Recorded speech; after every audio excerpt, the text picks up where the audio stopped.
6 o'clock. So I think we'll get rolling on the select board meeting.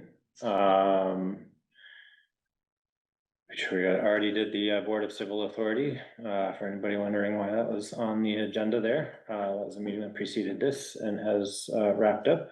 We're now going to roll into the select board meeting agenda, and we have a discussion of ash tree removal that was scheduled for 6 o'clock with Neil Maker, who's the tree warden.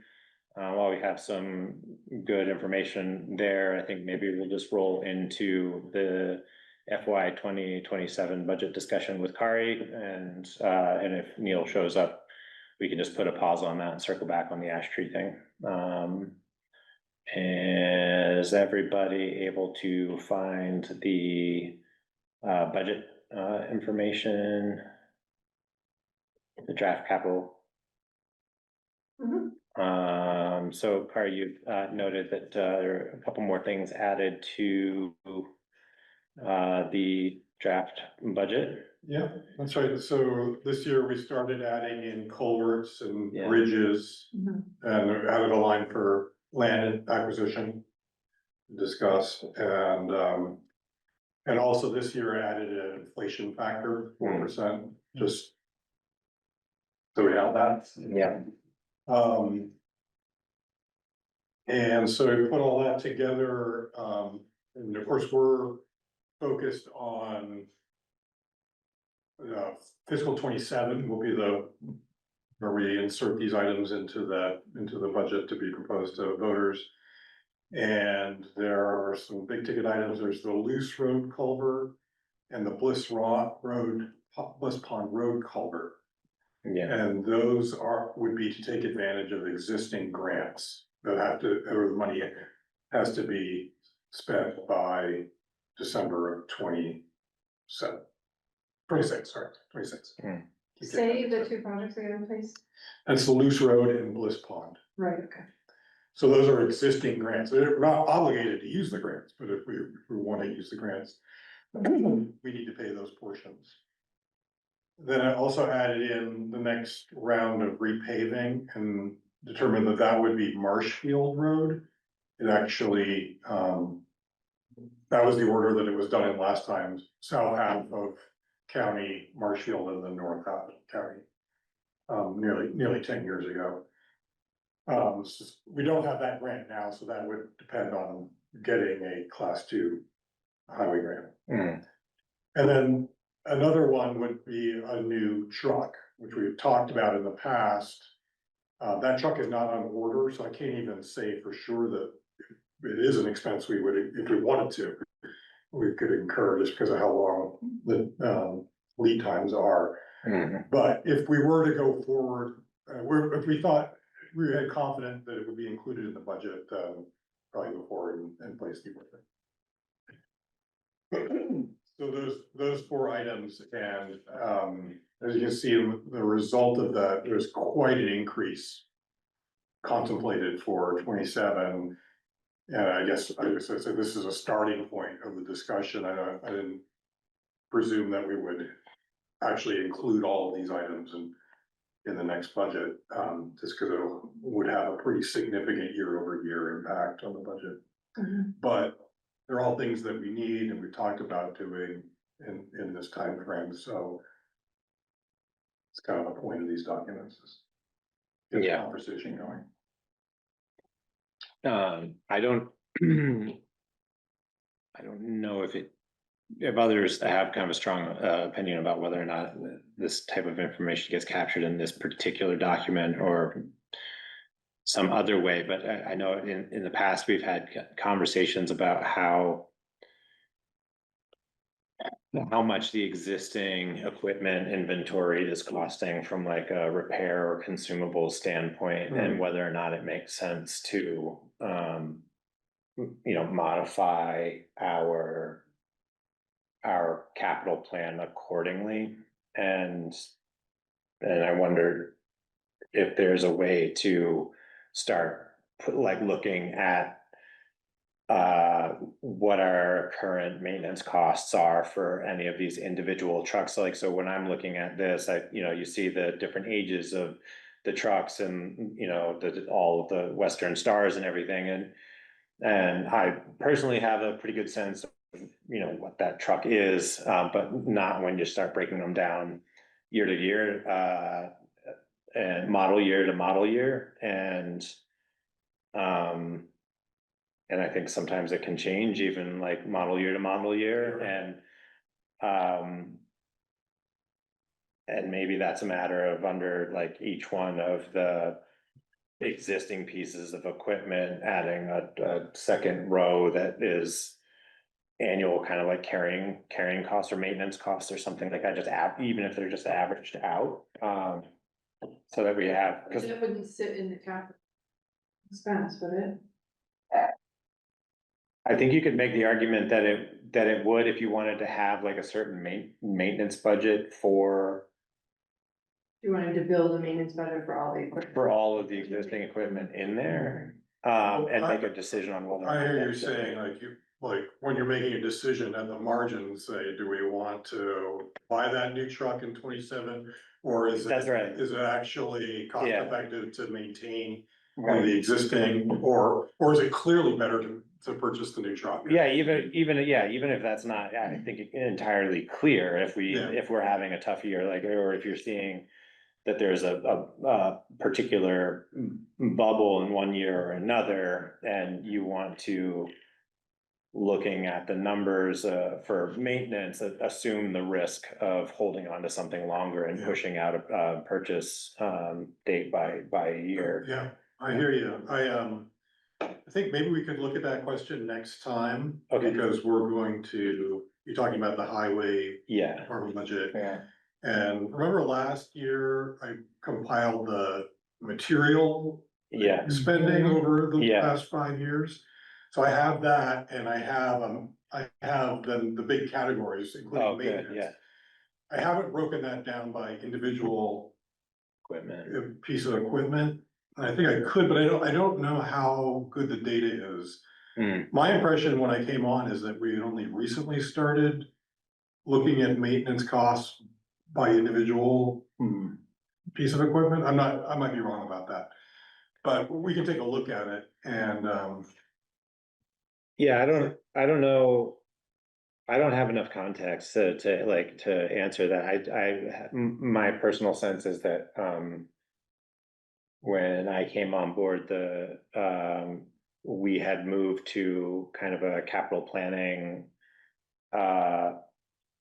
strategy that involved largely just buying new vehicles and then selling older ones Yeah. and having a kind of a steadier every 5 to 7 years, it's coming out of rotation, we're putting in a new one, and so then the maintenance costs are really just, whatever the consumables are for that piece of equipment. But, last year, as we were starting to get into some of this a little bit, Toby had at least alluded to maybe needing to even reconsider that strategy a little bit relative to what the lead times are and right. and interest rates, and that sort of thing. So, Yeah.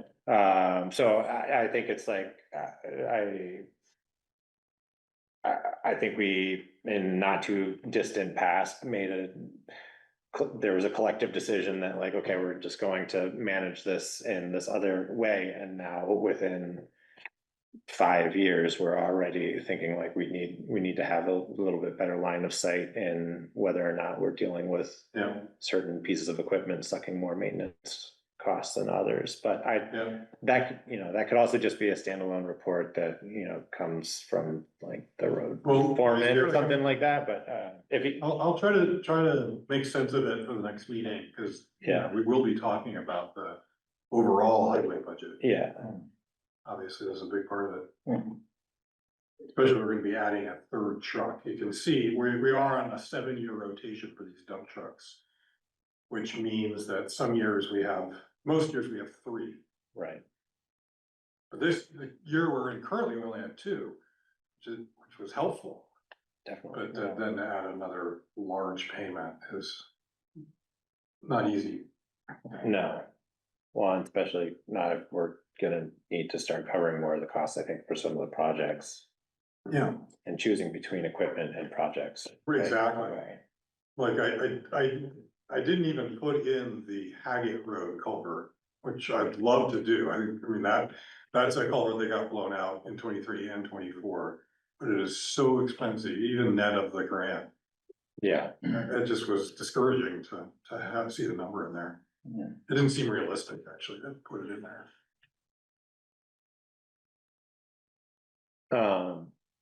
so will sorry, Barbara. I was just gonna say, just looking at this, sorry, first time, or whatever, do I understand that the 2017 truck is not currently in use?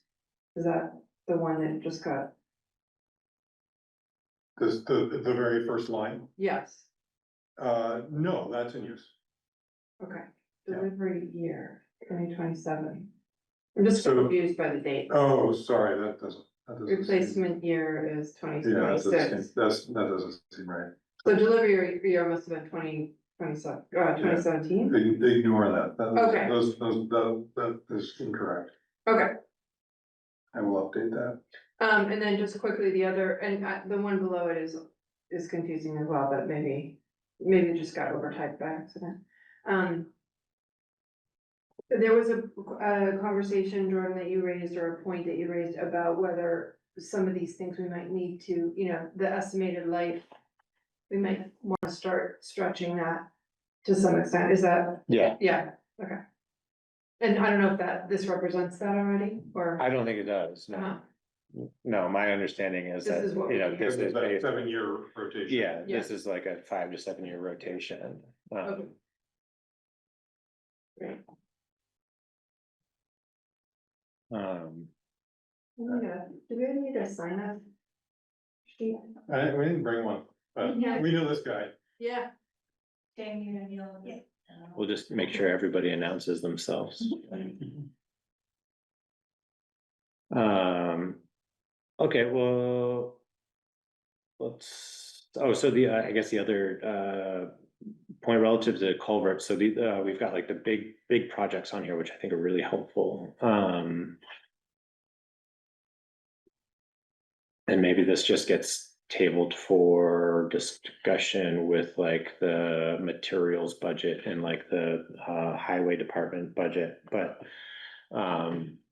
I think we've got big culverts, like big project culverts and that sort of thing, but then we have like the small culverts that we would want to potentially consider stockpiling or setting like an annual allotment for replacement, and I guess that wouldn't necessarily That'll be in the budget you see next. be in in a capital plan, but could be. Yeah, okay. Yeah, and no doubt we are spending more on culverts these days. Some of that's getting reimbursed, but Yeah, there's a need. Yeah. I I would think that at some point that if we're upsizing everything, and now with the way that they're being constructed largely out of like PVC or plastic and that sort of thing, that they probably have a different shelf life. So at some point, we're going to tip into not needing as many of them, but It might be a while, but yeah. Yeah, it I might can see be. that logic. Yeah. All of those are captured on a map, right? And yeah, It's on on a the spreadsheet State on a keeps an state inventory. map, okay. All right. I forget the number, it's hundreds and hundreds of culverts. It's so many. But I'm sorry, all of this is being led by the background context of a meeting that Kari and I had last week with Woodbury about things that we might want to try to consolidate purchasing power around.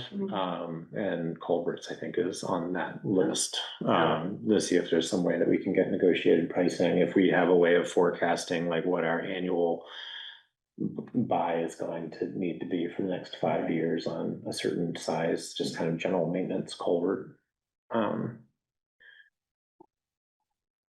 guess theoretically we could make available to people who are putting in curb cuts or something like that if they wanted to buy them off of the town.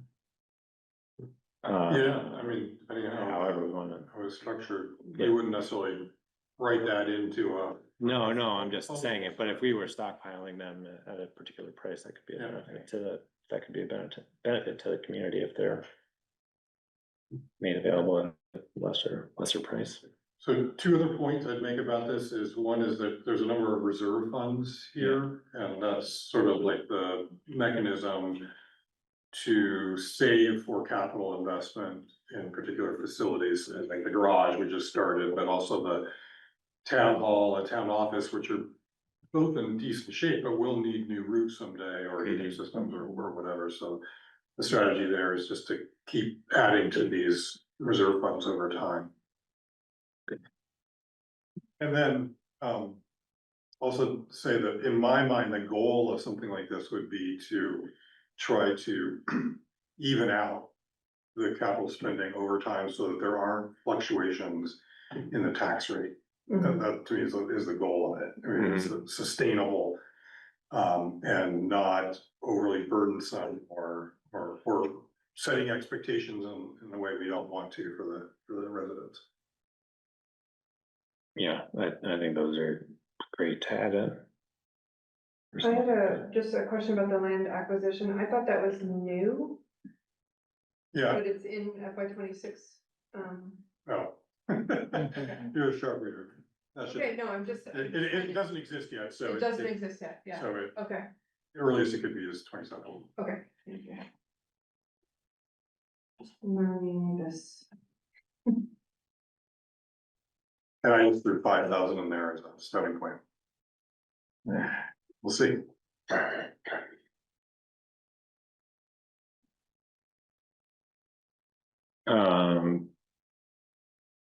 Were there any other pieces that you were looking for feedback on this particular spreadsheet? I mean, I think this is getting really, Well, really close you to, know, I'll take this and insert it into the draft Yeah. 27 budget, so if you told me. No way we're doing that yeah, culvert this year, we would just not put it in, but, again, we can put it in and we can have the conversation, we see how it all fits together and. Yeah. I mean, relative to how much we'd be losing in existing grant funds that have been awarded, I don't feel like we're in a position to start saying no to things that have already been awarded. Well, we talked about this, you know, when we were talking about the federal transition, that's what the state treasurer is calling it, the federal transition. But, how do you manage your funds, and one thing is to go for grants, but there's always a match, right? Right. So you have to spend, so then the grant is great, but only if you really have to have the item. If it's a must-have, then you're saving probably 80 or 90%. Right. But if it's not a must-have, then you're having to invest the cash where you might want it for other reasons, so. But again, like Bliss Pond Road, that's another culvert that blew out 2 years in a row. Just a matter of time. Yeah, exactly. I think, you know, with these culvert projects, these are so far projects that we know have already cost Yeah. us pretty significant, cost FEMA a pretty significant amount of money in the last Yeah, couple of summers. You know, I think maybe you could put the repaving into something of a more discretionary, but at the same time that, you know, that's similar to like this year, we could earmark the funds, but if a grant came in where we needed $50,000 for another culvert project or something like that, that is a more significant pinch point, like we still have the reserve funds that we can choose to expend for paving if we felt like it was a priority. In my mind, that seems like that's how we balance that, is at least we capture it in the budget. right. And then we can have a more discretionary conversation about like whether or not we actually use it or not. But yeah, I can't imagine that we'd be able to make much of a change, knowing that those are already two awarded, or three awarded grants for things that are around $250,000.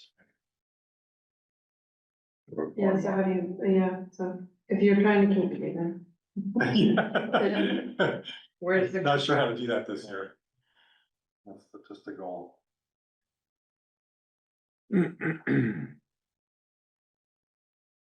Yeah, I think those numbers are, I think it's probably as good as they're gonna be for Well, budgeting I mean, process. is this is the second, there's a plow listed, but I mean, a dump plow truck, listed at.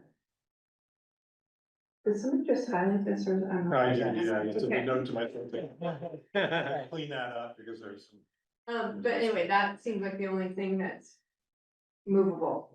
Is that accurate? Yeah, I'd say that's movable, and I would say the Marshfield Road paving is movable, we don't have that grant yet. That would just be deferring it another year, which would mean putting off the second half of County Road another year.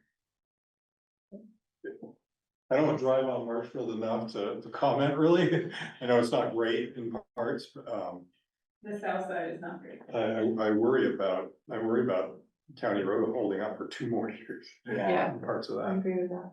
Yeah, there's some bad spots on Yeah. the northern half. I don't know how fast it deteriorates, but it might be worth talking to John about doing county before Marshall. Well, we're committed to doing the southern half. Oh, no, John was the person that advocated for Marshall first. We get a lot of big trucks going up and down that road. Yeah. I'm just looking at the totals and sort of where is there a place that there could be any movement, and that seemed, so you're saying Marshfield and the truck are the only two places, the paving and the truck are really. Yeah, or forego Loose Road and or Bliss Pond, I mean, we don't. Which means foregoing grant money Foregoing in such grants, place, yeah. which doesn't seem rational. Yeah. Is the loose one the one by that wetlands area? Yeah, I think so, and it's at the sort of the low point there. Yeah. The major grant, it's been, I think that grant was, for Yeah, 23. we had it for a long And time. it was We different, didn't we do it. got an extension because of the floods. Yeah. That seems like one we need to do. The small culvert.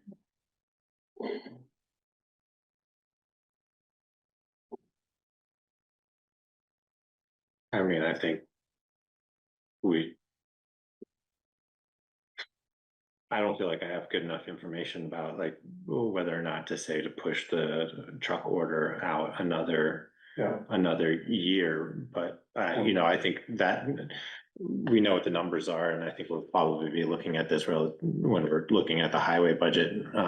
So I think if John can weigh in on what kind of carrying costs for the 2019 truck have been, or if it's been holding up, pretty well, and we want to roll the dice a little bit on pushing that out and just start deferring those orders. He'll be here on the 8th. And I really like the idea of trying to figure out, like, over the next year, to start really pushing on these regional, like, collective purchasing agreements where multiple towns are ordering 3 or 4 trucks, or working with the state, or somehow coordinating so that we're not going out and getting our own financing and getting our own everything.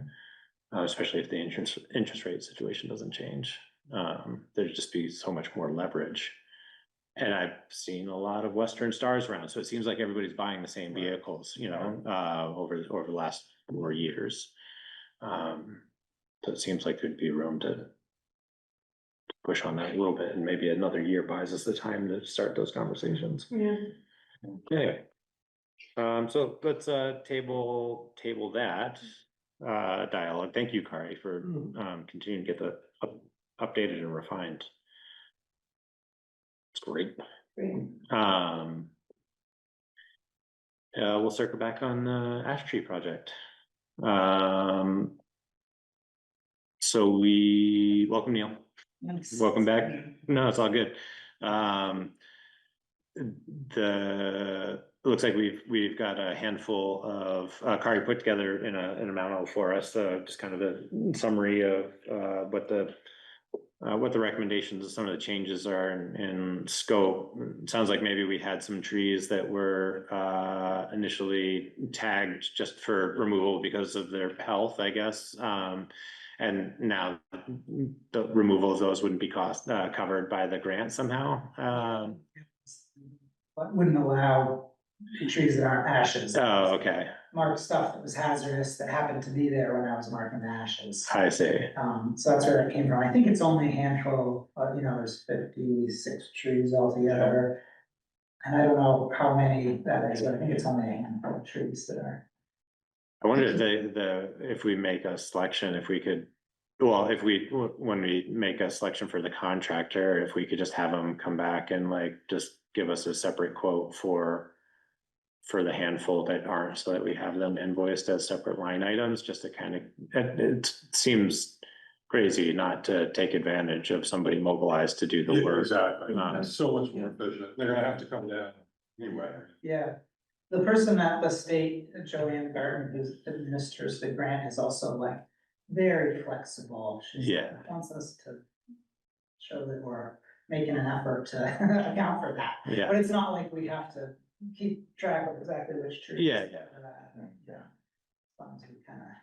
Yeah, so my thought is we could prorate it either, if they can itemize it on the bill, that's great, but, show that, or we can explain that to Joanne when we go for reimbursement, but this portion is the town's, okay, and this portion is to be reimbursed by the grant. Yeah. And then, if we do go with Vermont Tree Service, we'll have at least $1,000 additional to work with, which, we don't exactly have our final plan for putting the salt logs anywhere yet, so we may be asking the contractor to move those around, depending on what the landowner wants. Or we might be able to purchase additional tree removal. Yeah. Yeah, that's kind of the one piece that we have to figure out is the firewood gets laid down on the side of the road, and like, how do you pick that up so the landowners aren't there bucking up firewood on the side of the road? right, Yeah. But if the contractor could do that for us and we could pay a little bit extra, then that'd be awesome. just That do, can be- just do the bucking up, so that people are just picking up logs, Or actually loading log length stuff Yeah. into the back of a dump truck and bringing it somewhere that's not on the side of the road. yeah. Bringing it to the landowners if they're right there, or somewhere we can stack it up. Does anybody on the road crew think that, like, we'd be able to use them for shuttling? Would they'd have the bandwidth for shuttling with our dump trucks, or would it have to be? Potentially, Yeah. I was hoping to leave them out of it. Yeah, I think there's also an equipment thing, like moving Doesn't logs think- means yeah. some kind of loader that you can put them in the back of a truck with, which we don't have. Yeah, so I think I'd start with a conversation with the contractor and then see if we need to use the road, Yeah. we certainly, yeah. I think, I last week, 2 weeks ago now, geez. I know that this was kind of up for debate when East Montpelier was going through their process, and they ended up using Seth's Chapel location just for the temporary storage of logs in East Mhm. Montpelier, and it was accessible, and he has equipment there, so he can, I think in that case, he had mentioned that they were using a trailer to transport them, which seems like really like the most inefficient way, because then you need a piece of equipment on both sides. I think they were just trying to do, I think the contractor is the one who ended up doing most of the transporting anyway, but they just kind of stored them on his land, Templeton Road, and Templeton and Center Road. yeah, So that wouldn't be too far, I guess, if we could figure out the loading. I'm sure he would be amenable to temporarily storing if we needed to, but I'm sure we could also find somewhere else. It's just a matter of whether or not there'd be a we've got a list of piece of equipment somewhere. residents that would Yeah. love MASH wood, but Yeah. And this is a much smaller operation than what East Montpelier. Yeah. Volume that they have. But Okay. good news is we did get one bid below the grant amount, so. Yeah, it's pretty large. Swing. Yeah, it seems, I was like looking at it a second time to try to understand that, distinctions, yeah. Were you able to check that reference? Did you? I haven't been able to get in touch with anyone from Hunting, this person, the Vermont Tree Service had done work in Huntington, doing this kind of stuff. Removing ash trees, but I haven't connected yet, so. Yeah, it's what I'm saying. Where are they based out of? He's up The Jericho? Jericho, yeah. So it's a little bit of a ways for him, but I think it like, he's in the mode of removing ash trees. Mm. Yeah, the really high bids tend to be are those big companies, and I kind of. Also Just equipment. throw something out, they will have equipment, if they just throw something out in case it sticks or what the story is. That's helpful, thank you.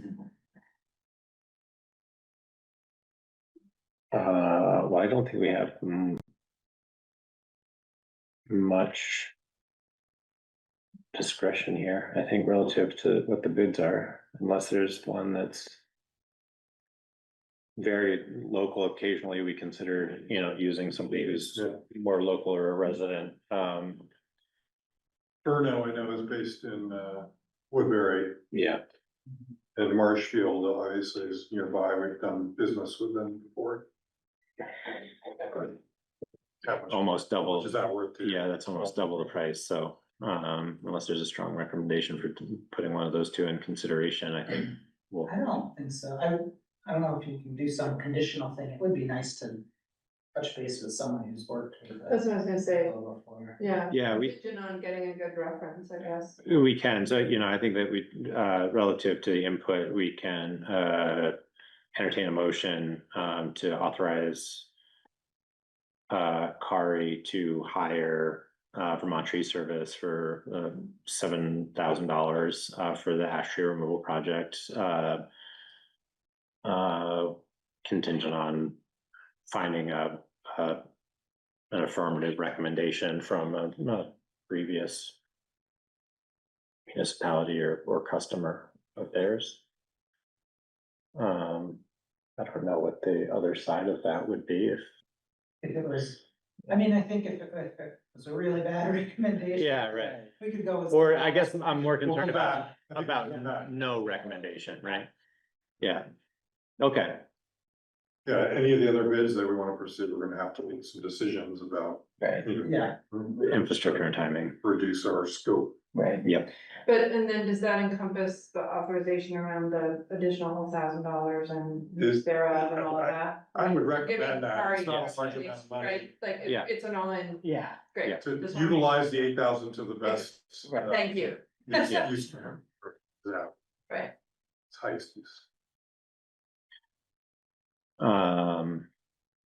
great, so we don't need to vote on it, do we? Yeah, that Yeah, would we, be accepted yeah, as bid, yeah, that would be an authorization. pending, contingent on a good reference. Okay, so can I move what? Whatever Jordan spat out, Yes. and I'll Uh, second it. yeah, I think so, that would be Yeah. You great. got that, Shayna? Most importantly, Shayna.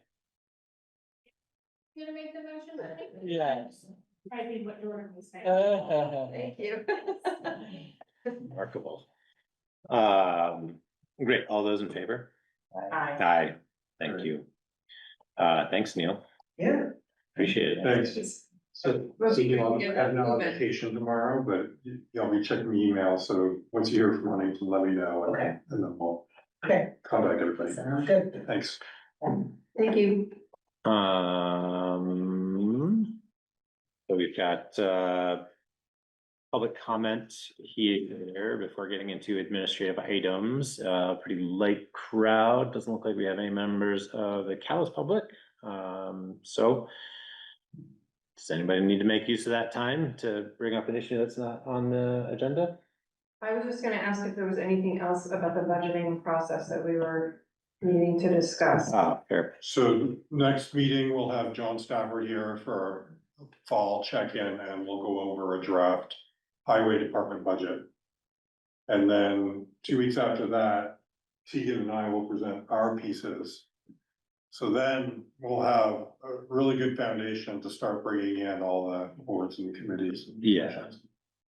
And all that, you'll have a pretty good initial picture at that point, I think. Yeah. And should I just use last year's town report to just do the comparative, since it has 2 years anyway? Yeah, you can, when you start getting the budget worksheets, it'll show 25 budget and actual, it'll show 26 budget, and then it'll show the 27 budget draft. Perfect, thank you. Great. Well, so with that, I think, we'll move on to the administrative items. I guess I'll call for any other changes or additions to the agenda. No? Okay. So we have the approval of the minutes from the August 11th, select board meeting. Has everybody had the opportunity to review those? I also did. Can I get a motion to approve the August 11th minutes? Moved. Second. All in favor? Aye. Thanks. The vote to approve the board orders as posted to the shared drive. Hopefully everybody's had an opportunity to review those. Were there any questions regarding the warrants that anybody would like to discuss? Did you all see the one that I sent out today?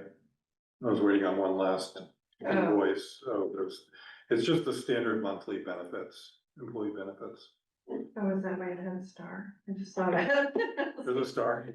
It's just flat, it has a little indicator that, oh, you haven't looked at this one. Yeah, Okay. $16,000, $600. Mhm. Nothing unusual there though. No, It's just what it is. Okay, it's just a number. late arrival. Everybody, can I get a motion to approve and sign the board orders? So moved. Second, All in favor? aye. Aye. And then we have the approval of the 2025 CVRPC Public Works Mutual Aid Agreement, which we've looked at the last couple of times. And we're basically this- preparing to sign at this point. Yeah, so you wanted to see added the names, Jordan and I, Yeah, and then the equipment is in there as well. So, and again, everything is at our discretion. This just sort of formalizes what's sort of been going on, of my understanding, over the years.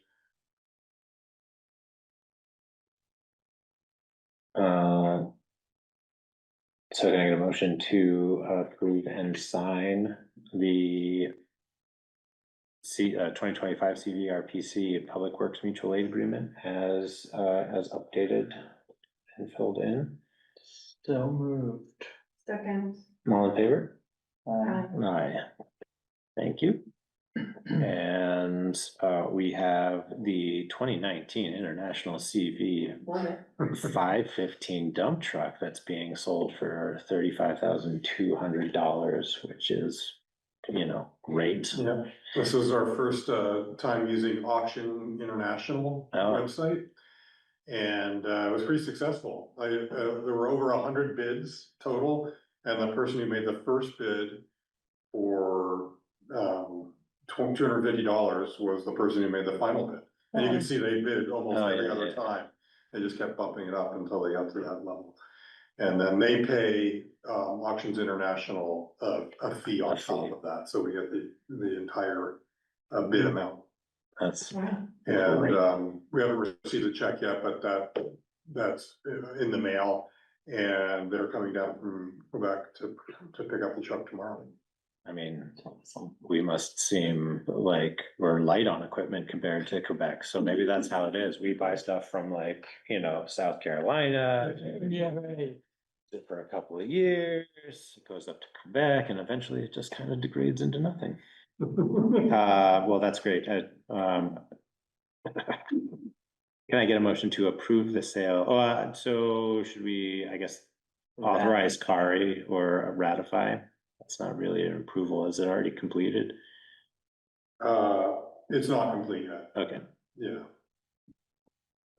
So that would be a motion to authorize Kari to complete the sale for the 2019 International CV 515 dump truck for a total of $35,200. So moved. Second, All in favor? I, And I'm assuming those funds go into the equipment reserve fund for the highway department? That's a good question, but not necessarily, they're not, there's no.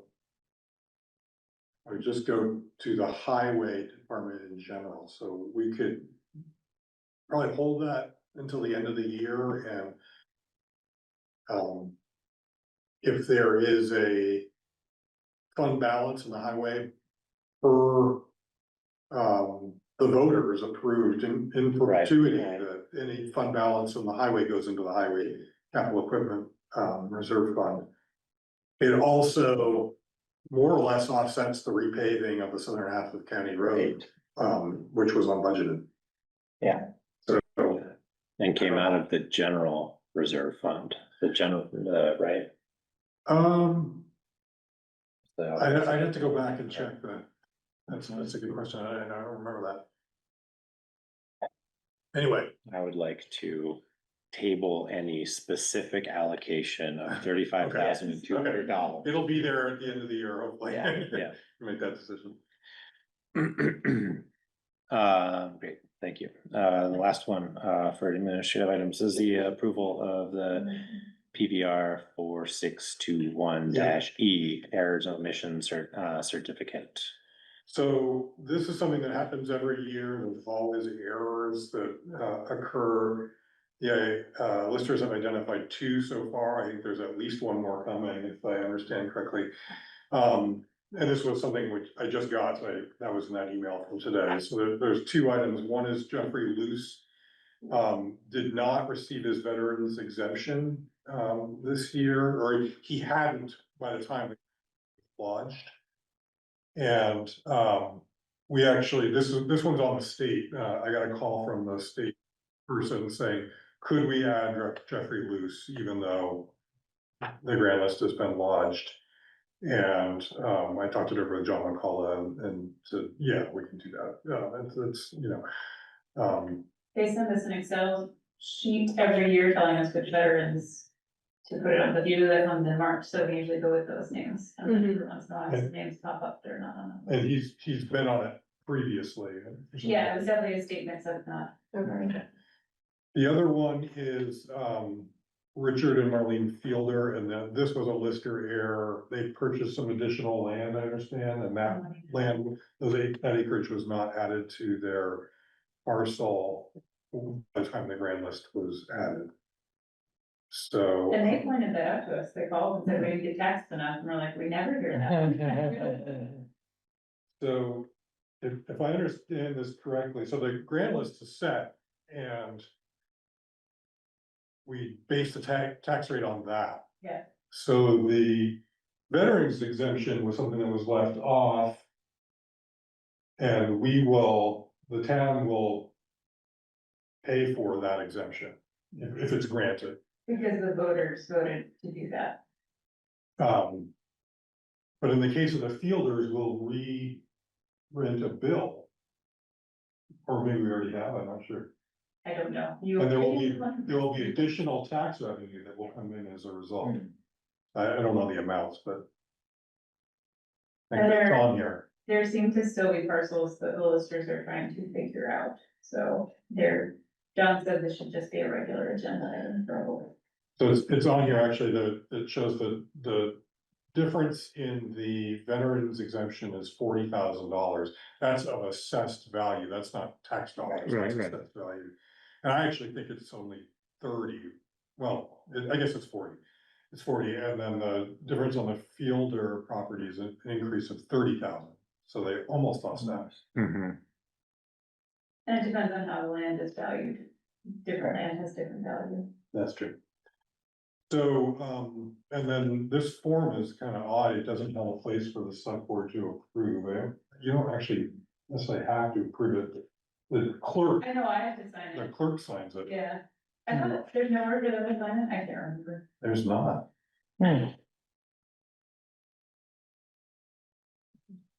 you said this was an email, because I don't have anything, Yeah, I'm not seeing anything. Oh, it's not in there? It, or maybe it's just in the I'm folder? not were seeing there it. 2 attachments to that email? That came in Which today? email? Did I send you an email today? I'm not seeing an email from No. you today, but You I, know what, it's sitting in my, Draft draft folder. box, here it comes. That makes me feel so much. Do that so often. so, Yeah. there it is. So it's that second document there. Thank you. It's the first one. Gotcha. This is when real or personal estate is omitted from the grant list by mistake, or an obvious error is found, the listers with the approval of the select board before December 31st may supply such omissions or correct such errors and make a certificate thereon of the fact. So is that a certificate or is there? But then it says, provided however, the listers may make a correction resulting from the filing or rescission of a homestead declaration without approval of the select board. So I guess you do need to approve it, it's just, I The guess, signatures are to the right of the oh, listers. there they are. I thought they were on there somewhere. Yeah. Sorry about that. So do you wanna, is there any point in waiting on this, or because there might be others coming, or we just, we sign each one as they come along? I would just do it now, and then we can Okay. reprint the bills. Yeah. Can I get a motion, to, approve the signing of the form PVR 4261-E, to, reconcile errors and omissions were presented by the listers. So moved. Second. All in favor? Aye. I mean, I could take a little longer trying to figure out the words that you'd like, Barbie.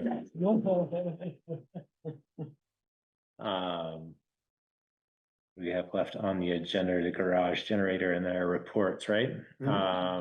And I see that Cliff has joined us and we're running a little ahead of schedule, so I just wanted to kind of be mindful and pass back to Cliff. I see that you signed on for Zoom and we're running a little ahead of schedule, so I just wanted to give an opportunity if you were hoping to chime in on something in particular, or if maybe you wanted to raise a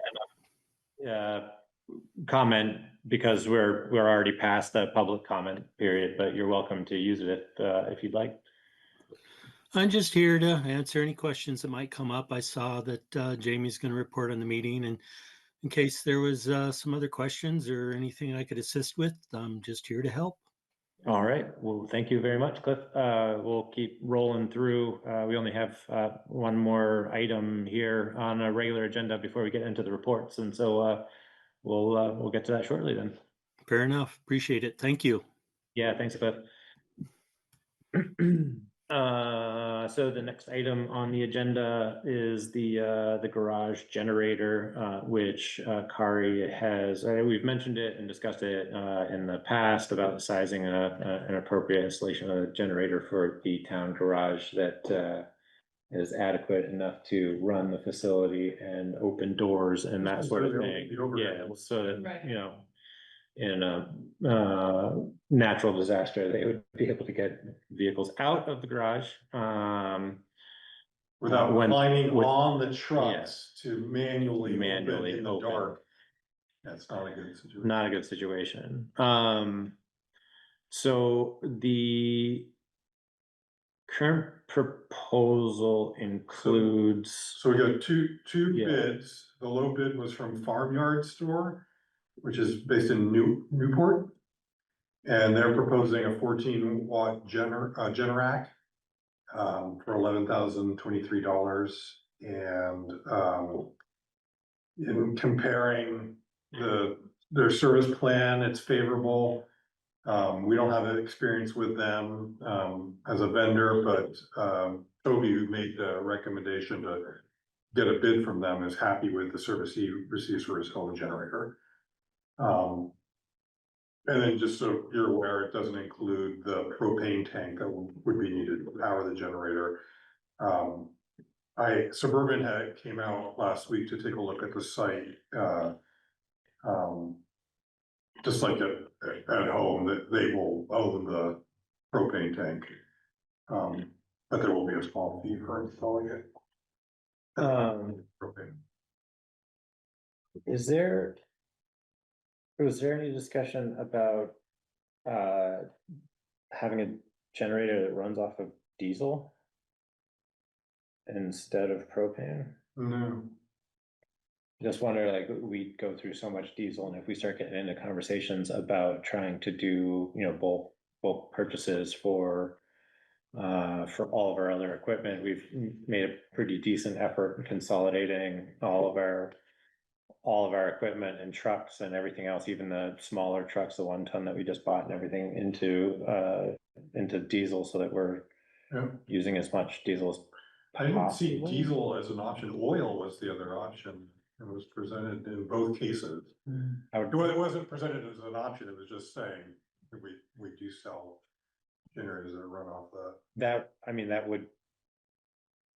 I would assume that would be the same. Yeah, Yeah. I mean, usually Same oil thing. is the same as off-road diesel. Yeah.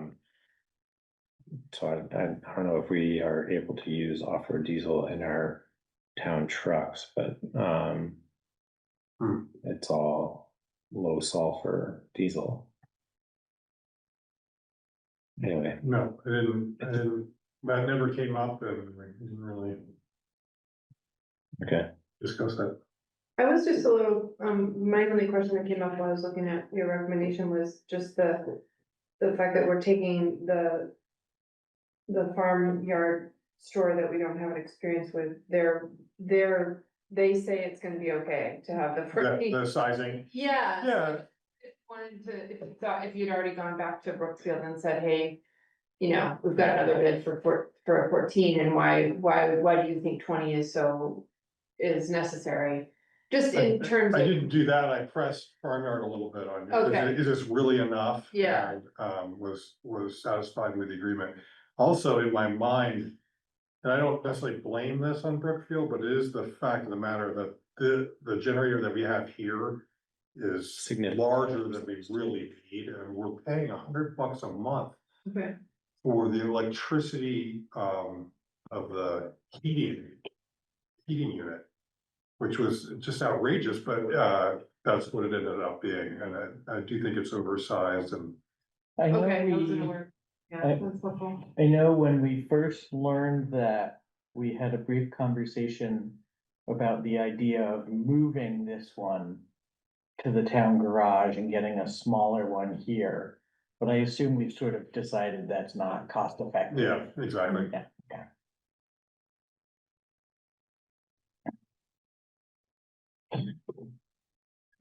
All right, does anybody have any other questions about the generator issue? Oh, and then the proposal is to purchase this using the capital highway equipment fund, Mhm. which has what, $139,019 in it. And do we need to, was there a price on the? I'm just looking at the memo, it doesn't have a price on the propane tank, No, I haven't received that yet. Okay. That should be coming this week. so we'll just do that separately. Or do you wanna Sure. do a not to exceed or something like that? That'd be hard to I can do. come back. Okay. Should be exact. So, is there consensus around, going with the farmyard then, and trying to keep pricing down? So Entertain a motion to approve the expenditure of $11,000 and $11,023 to Farmyard Store for a 14 kilowatt Generac generator to be installed at the town garage. Should include surge protection, and would also come with an annual service contract of $250. And also include a 5-year limited warranty and 7-year extended warranty that's included in the purchase. To be paid out of the highway capital. To be paid out of the highway capital fund. So moved. Second. All in favor? Um, Aye. Thank you. Thanks for pulling all that together, Cardi. Yeah, and thank you. That's a relief, actually. Yeah. That was something Ian Tulin was working on when Yeah. she was leaving. And then Barbara revived it. Yeah. Was that? Barbara revived it. Yes. Oh, yeah. All right. That will bring us to the various reports. And the first one on the docket was just kind of a check-in with Jamie and the Friends of Calais Town Hall. Jamie, you attended their last meeting, is that right? Or you've been in conversation with them? Yeah, so Barbara and I both attended a meeting, not their latest meeting, but the one before that. The meeting we attended, only Cliff and Chris Colt were able to attend. But the four of us had a productive and frank conversation, I thought. And just sort of recognizing that some of the issues we talked about at previous meetings, and brainstorming ways to improve the situation with the various rental agreements, standardizing a little bit, or simplifying the rental fee structure and the rental process. We just sort of brought up that we noticed that it hasn't been rented. Except, it was rented twice 3 years ago and has had very little activity since. And I think they recognize that and recognize that they've been super focused on these big improvement projects, and that has sort of overshadowed their working towards rentals. I've spoken, and maybe Cliff can chime in at some point. I know I wasn't at their last meeting, but I talked to a couple of the committee members since. And it sounds like they're working on a sort of plan for this fall of how to get the word out that it's available for rent. And recognizing that that's the direction the town would like them to go. And I've spoken with Cliff and I'm happy we'll sit down with him or members of the committee at some point over the next month and sort of brainstorm ways to adjust some of those things to make it more community,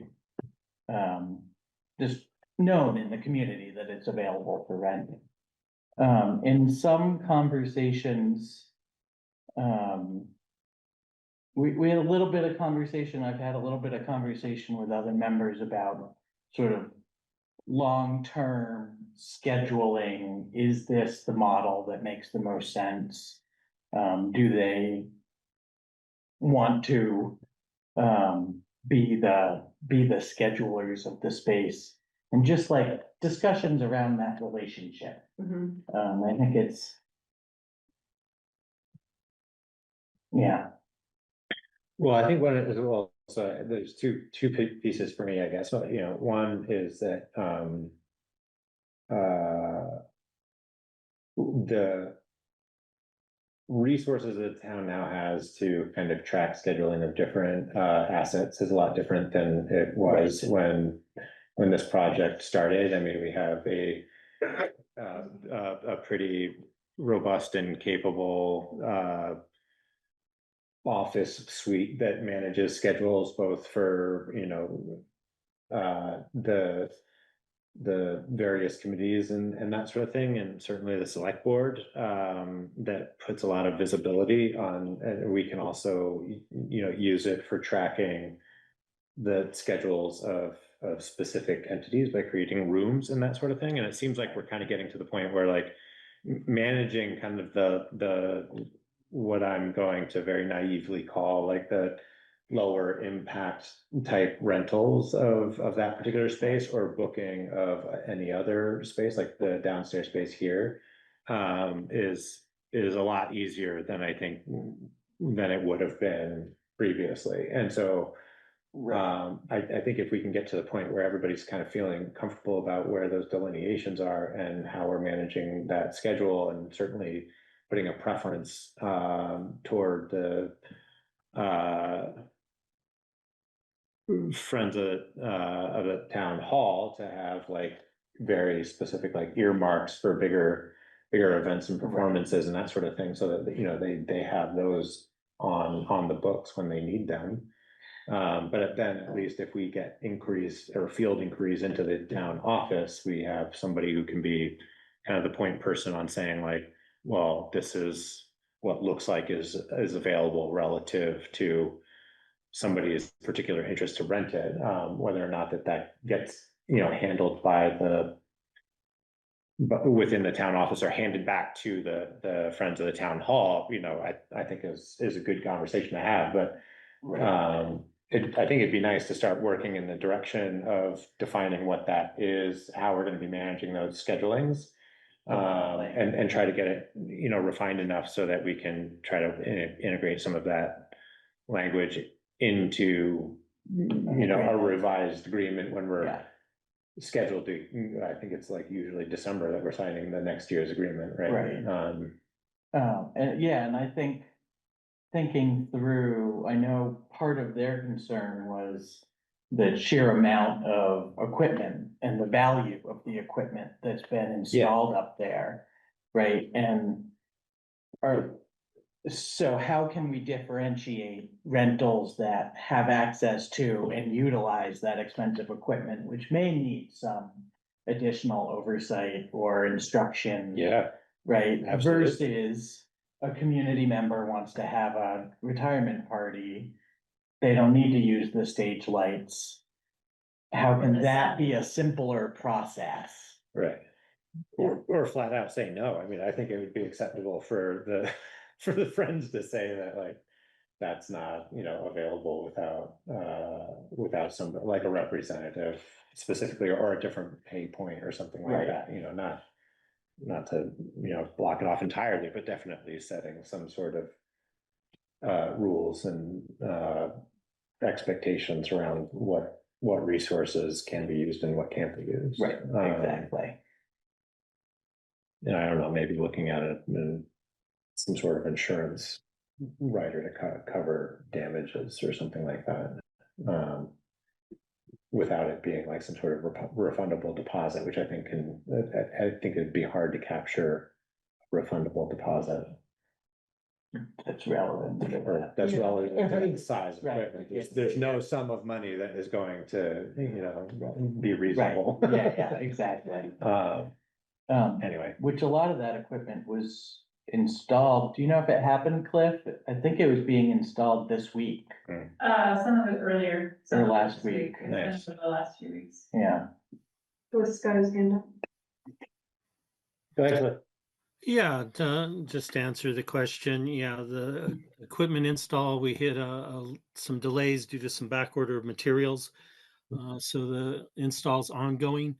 We anticipate being complete, ready to have a reveal event. Invite the whole town to come and see all these new and wondrous gadgets. Tentatively for the weekend of September 20th, 21st, one of those two dates. It's a Saturday and Sunday. I mean, we're open to all of these ideas that the select board is discussing. We've discussed them ourselves, should there be a split? where smaller events where people just want to book the downstairs, should the select board and the town office coordinate that? Can the Friends, assist with that? It's a lot of moving pieces to consider. Jamie, when we met on the 6th, you had proposed the idea of having some brainstorming sessions. And coming back, Jordan, to the point of the December timeframe, actually, the Friends, according to Barbara, are scheduled to meet again with the select board on September 22nd to discuss the management agreement. Now, of course, we have latitude to push that out. There is an evergreen clause in the management agreement. Yeah. So we can agree to meet again in December, or we can agree to meet, September 22nd. Once again, we are, at the service of the board. But yeah, there's a lot to consider here, and we're undertaking some activities. Jamie, it sounds like you may have talked to a couple of the members of the board after our last meeting to look at some aggressive marketing moves to really utilize the hall and let people know that it's available, not just for, there's elements of the plays and musicals and art pieces and whatnot, but also just available to the community. I think that's a huge, huge part of this all. And that's where a lot of the frustration has come from. And I think that if we do have those brainstorming sessions, we can find a solution that just makes it easy and Jamie, you used the term that you came back to time and time again in the meeting on the 6th to streamline the process and make it more user friendly. Yeah. And believe me, personally, I would welcome that, because I'm the person who's a lot of time having to deal with and coordinate and write up these contracts. And it's not just a simple 1, 2, 3. There's all these elements to consider. As part of our aggressive marketing, we are looking at ways to automate the process. If people are interested, we want to give them basically a tool where they can contact us and say, hey, I'd like to have an event at the hall. This is what I'm thinking of. There's going to be maybe this many people there, and we're going to serve alcohol, or we're not going to serve alcohol, and we're looking at these dates. Right now, if somebody wants to do that, they have to go to the town website, look at the calendar, see what dates are available. Then they contact us and say what they have in mind, or maybe they just say, I want to rent the hall for this date. And I have to go back to them and say, oh, well, are you going to have alcohol? How many people are you going to have? All these questions. And we're looking at ways we can just streamline that and make it so that they basically go to a website. There's a simple form. They put in their information of what they want to do, what they're interested in. They can see a calendar that shows the dates of availability, kind of a one-stop shopping sort of solution. And boom, the hall's yours. That simple. Well, I mean, I think that's a really great idea, and streamlining, I think, is everybody's objective. I think the town already has through its kind of Microsoft licensing some of those resources, I think, that could integrate really well or facilitate that to a certain extent. And I kind of wonder if before you guys get too far down the road on standing up something like that, and that we also have a parallel conversation with the town on whether or not maybe we're at the point where it makes sense to have like a low cost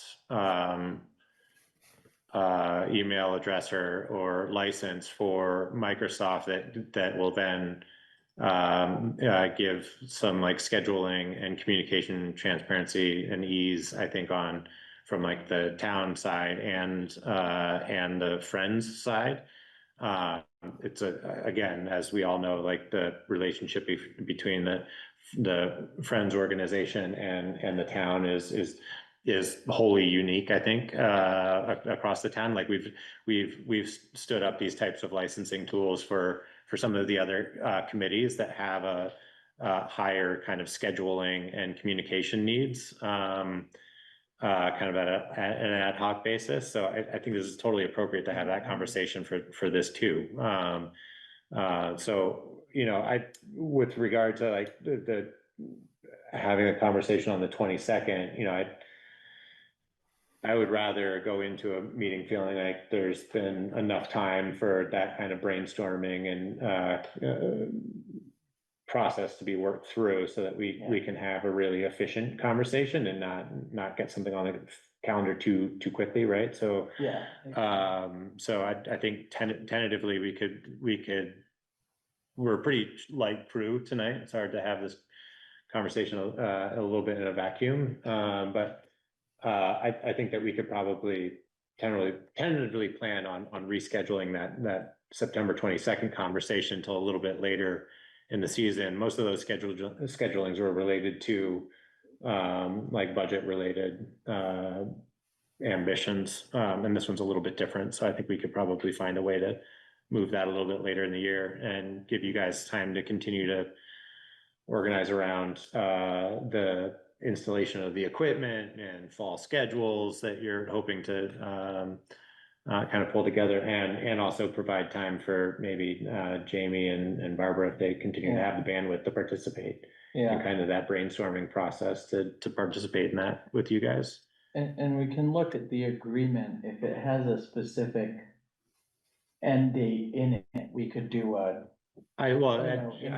It has like an evergreen, it kind Yeah. of continues in perpetuity. So I'm not too worried about like operating outside of the conditions of an agreement. That's not a big deal. I think it's more important to make sure that we're leaving enough time to have good conversation. So that if we do entertain changes, we're doing it, you know, as efficiently and comprehensively as we can, so that we're not coming back and forth too much. Does that sound about fair? Cliff? Yeah, we could certainly support that. To your point, the contract, the management agreement basically says that there is urges all parties to consider the contract and revisit it annually upon 12-month event of ratification. But if that doesn't happen, it's evergreen and it stays in place until the parties can, you know, meet and renegotiate it as needed. I think that if there are tools that the town has already paid for that we can tap into, great, it saves everybody money. But I also would suggest that we don't overlook the opportunity to promote the hall outside of the community. If there is an opportunity to offset some of the costs to the town for the maintenance of the building by raising funds from external sources, I don't think that's something we want to just discount. So I would look forward to the opportunity to meet and use the term that we've bandied about here, brainstorm upon how we can move forward. Jamie, is the idea then that Jamie and Barbara would be the team that we would be working with on this brainstorming? When we met, the friends met last Wednesday, Artie and myself would be participating in these sessions. So I just want to make sure we have all the right people on the CC list.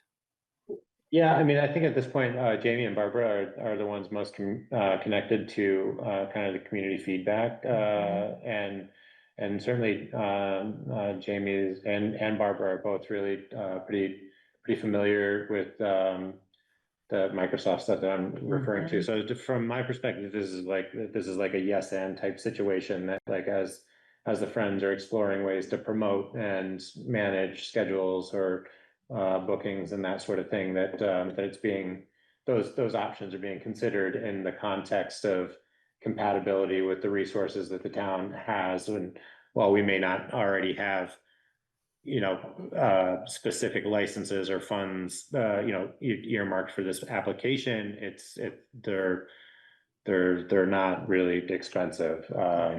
So anyway, without making a formal appointment of a liaison, I think if you could, Cliff, just kind of continue to keep Jamie and Barbara, you know, copied on schedulings of meetings when you're planning to dig into some of these topics. in the interim, that would be ideal. Yeah, and I'm happy to get a meeting on the books and, get some thoughts together before updates to the agreement. Fair enough. I'll be sending you, Jamie, I'll be sending you and Barbara an email shortly, seeing if we can identify some dates and make this move forward to the satisfaction of all involved. That sounds great. Thanks, Cliff. Appreciate it. Okay, thank you. Y'all take care. Have a good night. You too.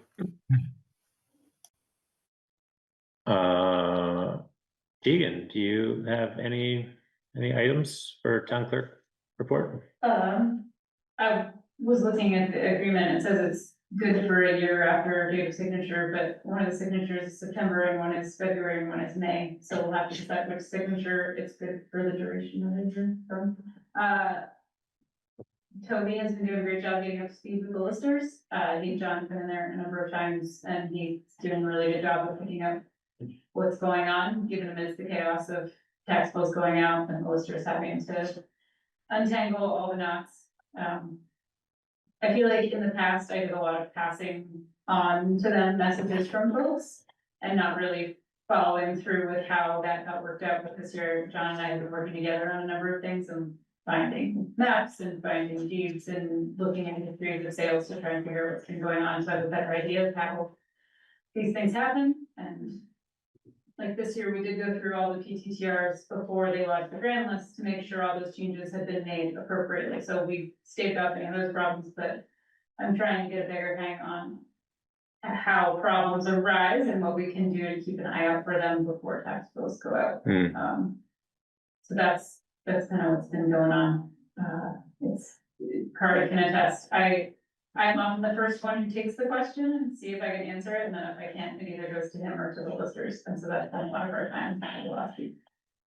Well, sounds great, and thanks for taking the opportunity to kind of dive into that stuff while they're in training mode and bringing Toby up to speed. That makes a lot of sense, so appreciate it. Kari. So a few items, I just got an email from Norm at Pike, saying they have us scheduled to repave county road September 8th and 9th, Okay. so that's exciting. They've Oh. been doing some markings on the north end of the road. Do you know what that? The north end of the, The orange line. Like somebody, I think it was a Pike truck, was in Maple Corner and painted some orange lines right near where the pavement ends. Where the edges. Edges and Failing.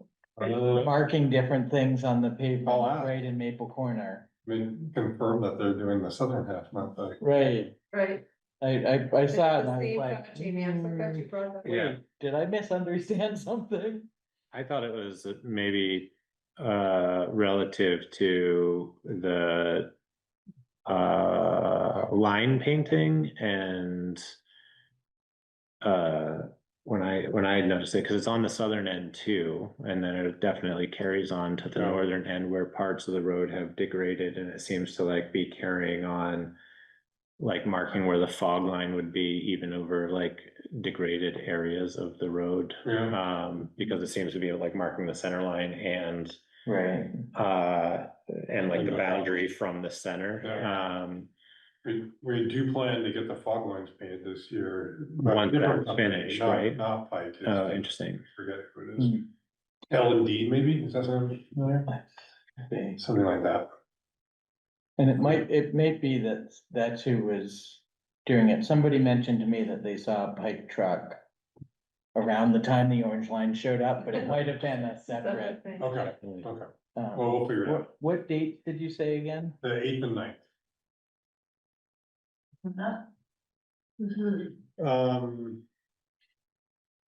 Oh, just wanted to mention that, this has come up a couple times, but we're starting to work on contingency planning, so the idea being, what would we do if there are key personnel suddenly unavailable? And so the first step was to identify who we think those key people or positions are that don't have redundancy. And then we crafted a message to send to them, asking them to start identifying what are the critical tasks that you do. And then what, you know, are those procedures documented? Is there a secondary person trained, ready to go? And of course, no one's gonna say yes to all those things, but, Right. the point is to get started. Great. And so, we're working on that and we'll have, update on that. Yeah, I'm just I am late in giving any feedback on that. Barbara had sent it out a couple of times over the last couple of weeks, and I think it's a good frame of reference. I was the only feedback I had was that, like, I think it'd be helpful to put transition planning in there, just like contingency and transition planning. I think like contingency wraps people's heads around a very particular response pattern, whereas transition planning is maybe a little more comprehensive in thinking about, like, this is the rhythm and flow of, like, of the year, scheduling when things happen, when things don't happen, as well Sure. as, but Okay, that was the only feedback. Otherwise, I think it's great. good. All right, well, we'll proceed with that. The other thing I wanted to mention here was that we're anticipating there'll be a vicious dog complaint. This came up earlier. I just wanted to check, because I'm gonna be gone for the rest of the week. And then we have Labor Day. I wanted to see if next week, Tuesday, Wednesday, and or Thursday are possibilities, should we get that complaint in the next couple of days. We have We have an obligation of 7 days. Is 7 that- days, and we have a sense that it's gonna come on Wednesday. Okay, This week, Wednesday. Yeah, so Tuesday or Wednesday next week. Or potentially even Thursday. But not Monday? Well, we could do Monday, I won't be here.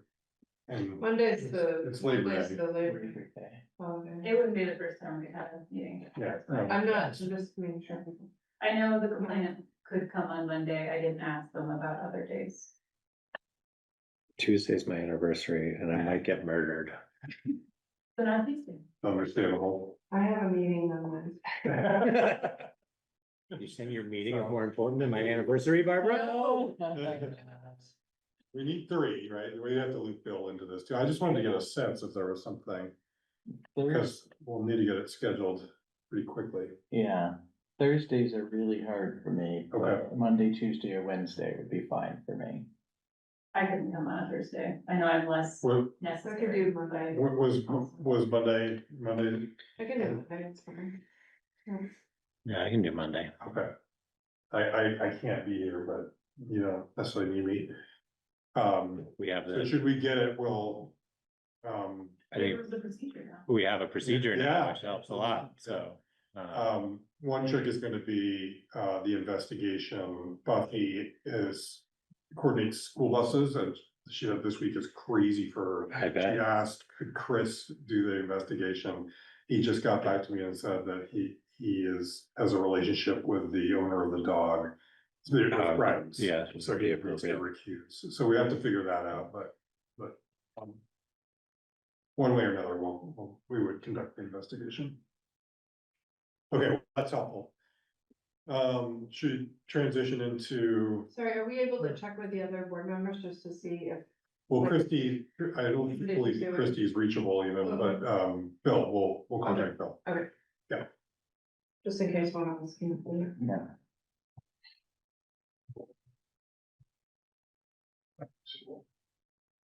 So should we transition into East Montpelier Fire Department? Yeah. I wrote up notes, Yeah. Yep. basically, they had a break-even year financially, more or less. Their numbers are up a little bit so far this year. And we spent a fair bit of time talking about their capital budget, which, they're starting to make some progress. And I think their big takeaway, hopefully for everybody, was that if they feel like they're gonna need to ask the towns for money to pay for their capital equipment, then we needed as much advance notice as possible. They're unsure if they would, but fire engines are really, really expensive, so it would be hard for them to just fully fund that out of their financing, but not in Boston, so. I think, we'll continue that the next time we meet with them, but I think they heard us loud and clear that that was important. Hmm. I was encouraged that was the best conversation we'd had about capital planning, I thought, That's great. so. Any questions about that?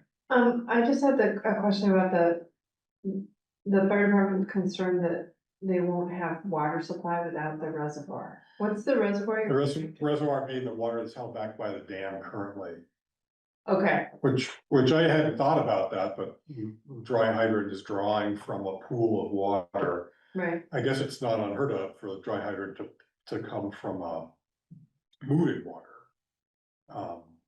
But This is when the it East gets really Cap. low, This like it is we're talking right about now. East Cap, yeah. East Yeah. Coast specifically, yeah. Yeah, and that's not a variable that's come up before? They had mentioned it, but I can't remember what they represented. I think The that they engineers have alluded. done it. Yeah. They were confident it's doable. They didn't express concern Okay. about that. I passed that concern along.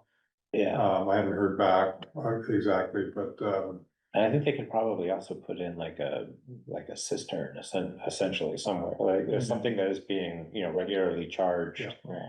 It wouldn't be, it It wouldn't be obviously big. wouldn't be a reservoir, but it would be, it could be reliable. fairly large. Yeah.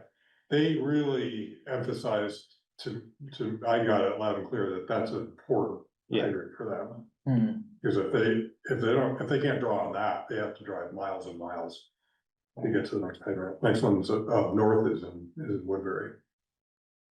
So, but my sense is that the engineers fully expect to design that in. They just weren't sure where yet. Mhm. Thank you. Mhm. And then, the last kind of block of information is relative to the, joint meeting between, some Woodbury officials that, Carrie and I had last week. And Carrie kind of covered the high notes on, in his memo. I thought it was a really good, Yeah. conversation, much like the one, was with Worcester. And, I think everybody's, in a very kind of collaborative mood and wanting to sort it out. I think they've got some pretty acute bandwidth needs, or challenges. They're a smaller select board. And There are three Woodbury. yes, three, yeah. So we met with Chris Casey, who's their chair of their select board, their treasurer Lily Barron, and what was the Robin's their town clerk as well. So we got some really good, I think, representation of their kind of governance structure. And a lot of good dialogue. I'd say that the vast majority of that is around trying to find ways to get more collaborative and figuring out like what are the material expenses, the material budgets, and are some of our consumables, and see if we can start playing around with conversations about collective buying and Yeah. bargaining. Well, I love the loader point that they rent a loader every year. Oh, yeah. Yeah. Or Yeah. a loader or a large excavator. I think it was a large track excavator. Either way, I think equipment was top of their list for them. Yeah. Because they're regularly needing to rent stuff. Yeah. Their road budget and department is much smaller than ours, though the mileage of roads that they're maintaining is as close as any of our neighbors to ours. So I think they're pretty open to having those conversations to share or compensate each other for resources used. And focusing on low hanging fruit for like quantifying like propane, diesel, materials. So my takeaway was that they were gonna work on putting together a list of things that they're either buying under contract, or have good quantitative information on the volumes that they're using annually and comparing those with ours and seeing if we can't work more collaboratively and soliciting better prices or going out to bid for some of those. Like if we have a good volume of stuff, we could go out to bid on some of these things like fuel or or materials, like let people compete for a larger number, which isn't necessarily how we do things. And I think contracts falls into that category too. So there's also IT service contracts and other things that We are. were getting creative. We were really getting pretty creative and thinking about the things that we're all largely buying from similar vendors or paying for, where there's a lot of overlap, so. Yeah. That's And kind I of, don't think we have to limit it to Woodbury. I mean, I think we could think Yeah. about, 4 or 5 towns maybe. And there have to be some of these, supplies that just make sense to try something and see what we can do. Great. was there anything else, I guess, from that conversation that you wanted to touch on? No, I think that's it. Great, well. That's all we've got on the agenda. I want to acknowledge that Kari sent around his personal evaluation.